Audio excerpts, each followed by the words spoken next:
This is Scott Becker with the Becker Private Equity and the Becker Business Podcast. I'm thrilled today to be joined by two of the brightest colleagues I've had the chance to work with throughout my career. We're joined today by Holly Buckley, who heads up the healthcare department at McGuireWoods. It's one of the largest healthcare practices in the country, and she focuses across the spectrum of healthcare and private equity and also represents some major health systems as well. Just a brilliant person. We're also joined by David Pivnick, who is also very, very gifted. David heads up a lot of the white-collar litigation, particularly in healthcare, that overlaps with private equity and health systems. Just does a tremendous job as well. We were going to talk today about something a little bit different. We're going to ask each of them for their best thoughts on leadership, the best examples and thoughts on leadership they have, what advice they give to evolving leaders. And then we're going to ask them each what's something a leader should never do.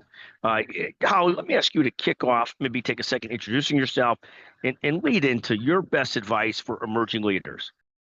Thanks, Scott. I think you introduced me very well. I run the healthcare group here at McGuireWoods. My personal practice is very much healthcare regulatory, working with hospitals and health systems, as well as private equity funds and private equity-backed portfolio companies.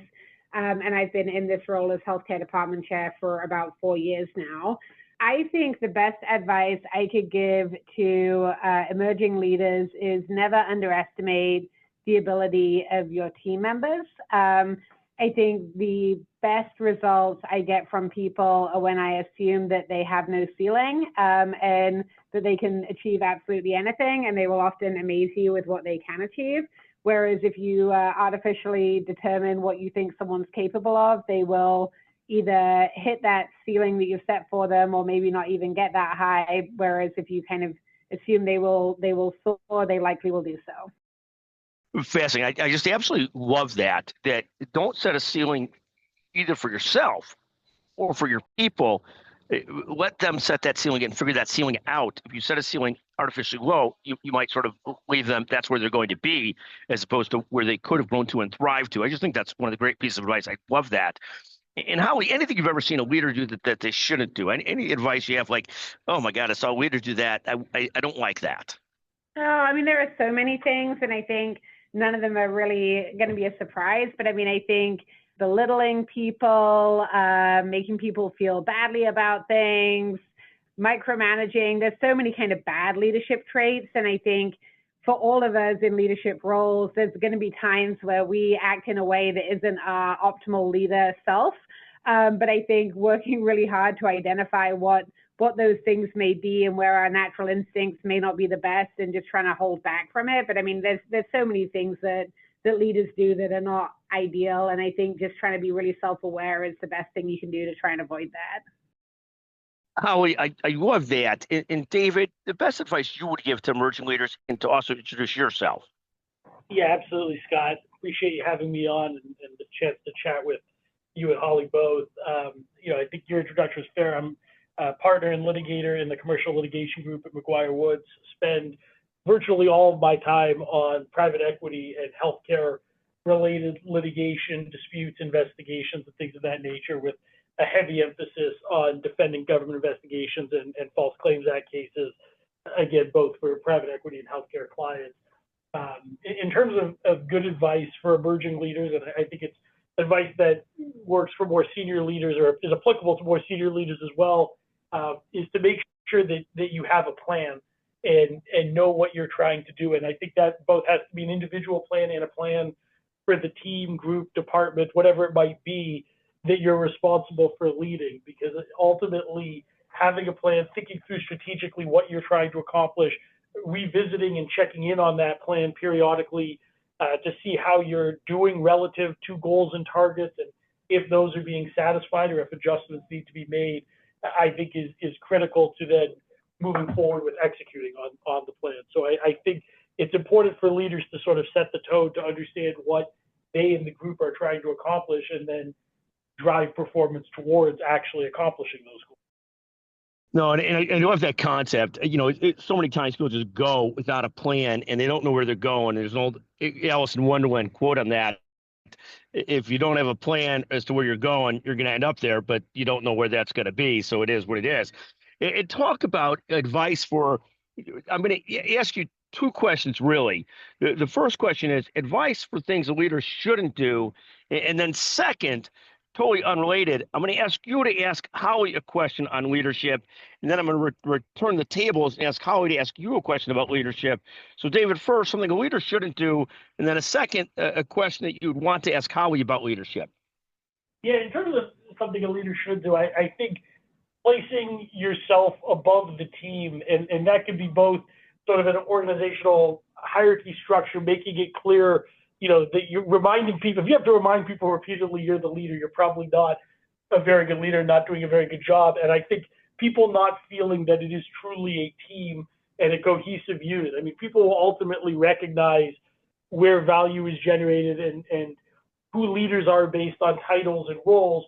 But I think the best leaders are able to do so through their approach and their style and building a camaraderie and trust with their team versus reminding their team members frequently, who they work for or that they're in charge. And so I think acting as though you're on a different level from the team and trying to build that distinction through conduct and words is often very detrimental, both to the respect that the leader's going to gain, but also to the performance of the team. So I think that's a significant concern. And thank you very, very much for that. You see that when people try to set layers between them and others, it just ultimately never feels good or looks good in the long term, doesn't build team great, thrive situations. And talk about what's a question that you'd want to ask Holly about leadership? Yeah, I don't know if I'd go so far as to say it's a question I've always wanted to ask Holly, but I wanted to ask Holly for at least the last 90 seconds since you teed this up. Holly, how would you recommend a leader handling an underperforming team member, whether it's just a performance issue or one that's sort of impacting the team morale based on conduct?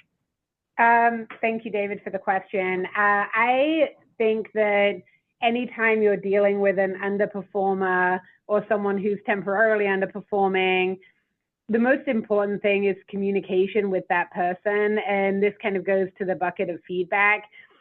It should be really continual, timely, unemotional feedback and letting people know kind of the impact that they're having. And this actually came up somewhat recently where I had a colleague and they were interacting with the team in a way that was setting some, to use a young term, some bad vibes.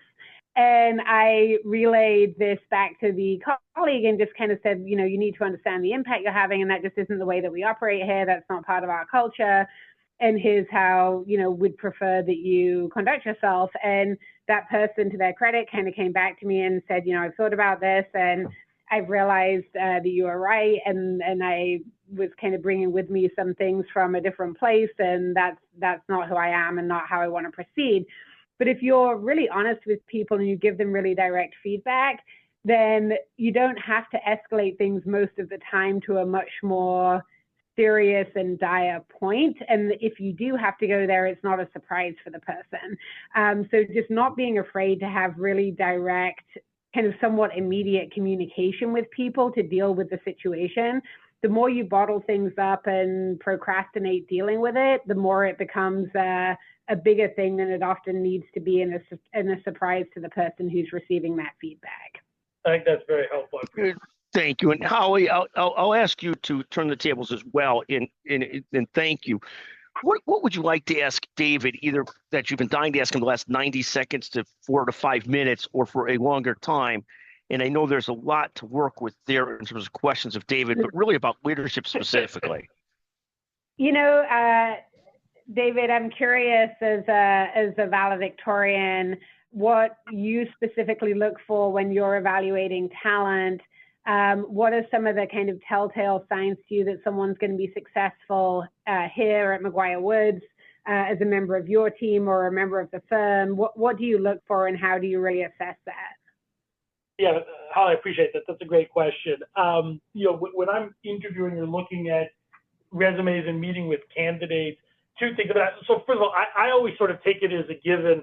I know you and Scott both like to bring up my grades. I think sometimes to give me a hard time or put me on the spot, but I look less at that because I assume the folks we're meeting sort of pass the baseline intelligence test, that they're all going to be able to do the job. So I'm sort of looking, when I meet with folks and interview them, and also I'm looking at the resume at a couple things. One, is there a demonstrated history of hard work? So particularly with younger candidates, I like to see some work experience or meaningful extracurriculars during undergrad and law school, something that shows that they weren't just going to class and doing well, but actually have a work ethic, drive, and are able to balance multiple tasks. And then I like to ask questions during the interview about how they've handled competing challenges, both from a time management perspective, but also things they've struggled with in life and how they've adapted. Because I like to get a sense for whether people have, a work ethic that's going to work, frankly, for what we need out of associates who are joining the firm. And then I'm trying to figure out personality fits and whether or not I think this is someone I'll enjoy working with.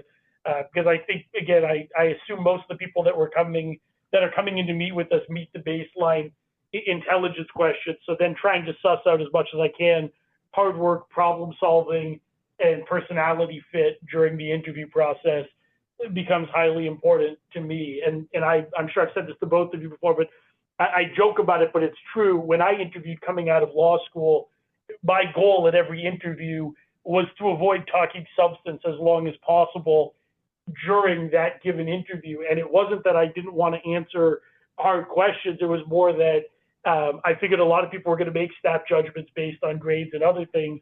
So I was interested in genuinely trying to figure out personality fits and who could carry on, a conversation off the cuff with someone they hadn't met before. And I try and now from the other side of the table, have a lot of that same dialogue to get a good feel for the people I'm meeting with and whether they're going to be a good fit and hardworking.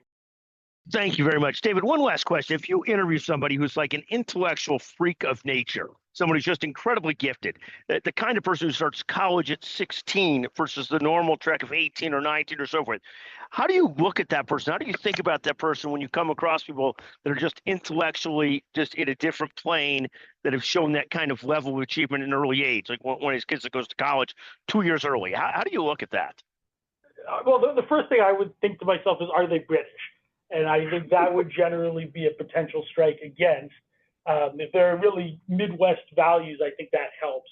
But then I'm really just trying to figure out the same things I just talked about. Are they going to be a good fit personality-wise? Are they able to answer the questions in a manner? Are they smug about the intelligence? I had someone I interviewed once who asked me during the interview, I asked them, I should say, about a thesis that they had written, and it was listed on their resume, and the response was basically, it's really complicated, you may not understand it. And I immediately thought to myself, that's great, but I do understand you're not getting a job offer. And so I think trying to balance out the fact that that person is, incredibly intellectually gifted with the fact that they're going to have to come here and work with other people, have a strong personality that fits in, have a personality that fits in, be able to work, be able to lead others, as Holly does so well, becomes very, very important in that process, rather than just saying this person's really smart. The one caveat I would give is sometimes with someone who's incredibly gifted and bright, and that's apparent, we might take a shot at hiring them, figuring we can get a couple good years of work out of them at a minimum, even if it doesn't work out long term. But when we're really trying to invest in people and build for long-term success, which is the goal, when we're hiring, it's got to be more than just pure raw intelligence if it doesn't get matched by work ethic and the ability to work well within a team. No, thank you very, very much. And David, let me ask you this follow-up question. The person who said you might not understand this, and David, for people who don't know, is a brilliant person. I feel bad about him taking a shot at the Brits because he's Canadian himself, but that doesn't matter. But the person who asked you and said to you, you might not understand it, was he right or was he wrong substantively? I get the etiquette of it's horrible, but was he right?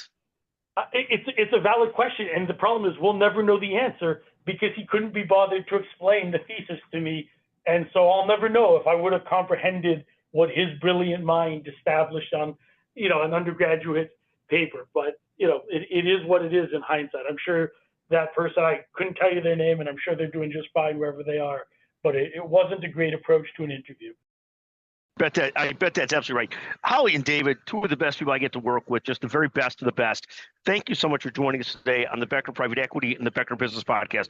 Thank you very, very much. Thanks for having us, Scott. Thank you.